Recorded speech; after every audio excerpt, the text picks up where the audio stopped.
میں اور اسٹیبلشمنٹ سے ایک بات مخاطب کر کے کہنا چاہتا ہوں، یہ کون سا کھیل تم نے شروع کر لیا جس میں تم ہارو تب بھی پاکستان ہارا، اگر ہم ہارے تب بھی پاکستان۔ اس ملک میں رہتا ہوں، میں کیا جی کر کروں گا؟ غلام بچے پیدا کرنے سے بہتر ہے نہ پیدا کروں؟ میرے بھی خواب ہیں، میرے بھی خیالات ہیں، میں بھی آگے بڑھنا چاہتا ہوں، نہیں بڑھ سکا اپنے بچوں کو آگے دیکھنا چاہتا ہوں، ان کے سکول کی فیس نہیں ہے، آگے وہ خاک بڑھیں گے۔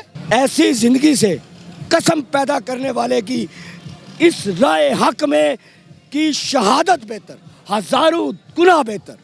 اگر میں شہید ہو جاؤں تو قسم پیدا کرنے والے کی میرے لیے یہ احساس ہے، اس سے بڑھ کر ان کو میں کیا پیغام دوں۔ ہاں، ایک اور بات میں قوم کو کہنا چاہتا ہوں، دشمن کو چھوڑ دو، دشمن چالے چل رہا ہے، دشمن کا کام ہے چالے چلنی، اس نے اپنا ہر تیر آزمانا ہے، ہر تلوار کوئی وہ چھپا کے نہیں رکھے گا، ہر کچھ کرے گا۔ دشمن سے آپ بھلے کی امید نہ رکھیں۔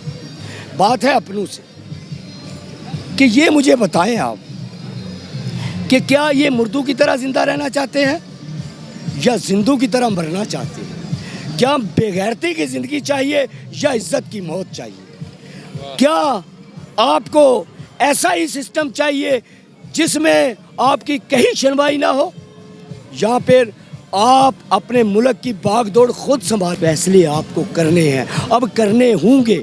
آپ یہ کہتے ہیں کہ یار ہمیں کیا پتا سچ کیا ہے اور جھوٹ کیا ہے، آپ دیکھ نہیں رہے ایک شخص جس نے اپنا سب کچھ مرنے کے بعد شوکت خانم کے نام کر دیا، کیا دلیل دوں اس سے زیادہ اس کی سچائی کی؟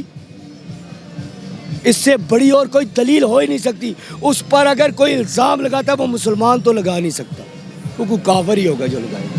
پھر دوسری مثال آپ دیکھ نہیں رہے، جتنے بھی وزراء اٹھائے گئے کرپشن پر ایک بھی نہیں اٹھایا گیا، جھوٹے کیس بنا کر اٹھائے گئے، فوجداری کیس بنا کر اٹھائے گئے، کرپشن پر ایک بھی نہیں اٹھایا گیا۔ اس سے بڑی گواہی اس شخص کی اور کون دے سکتا؟ کیا ہو سکتا؟ یہ عظیم بندہ ہے، اگر اس کی آپ بات نہیں مانو گے تو بہت زیادہ تکلیف میں آؤ گے۔ یاد رکھو، خون خرابہ جب ہوتا ہے نا تو تکلیف دونوں طرف ہوتی ہے، قتل کرنے والا بھی اپنا ہے، قتل ہونے والا بھی اپنا ہے۔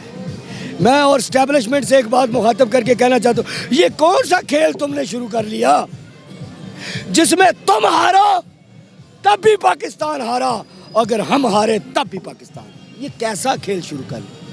ہم تو تمہیں ذہین سمجھتے تھے، عقل مند سمجھتے تھے، دناس سمجھتے تھے، یہ کیسا کھیل شروع کر دیا تم؟ ہم تو تمہاری شکست بھی نہیں برداشت کر سکتے۔ کیوں؟ اس لیے کہ تمہارا اگر مورال ڈاؤن ہوا تو بارڈر پر ہماری حفاظت کون کرے گا؟ ہم تمہارا بھی مورال ڈاؤن نہیں کرنا چاہتے۔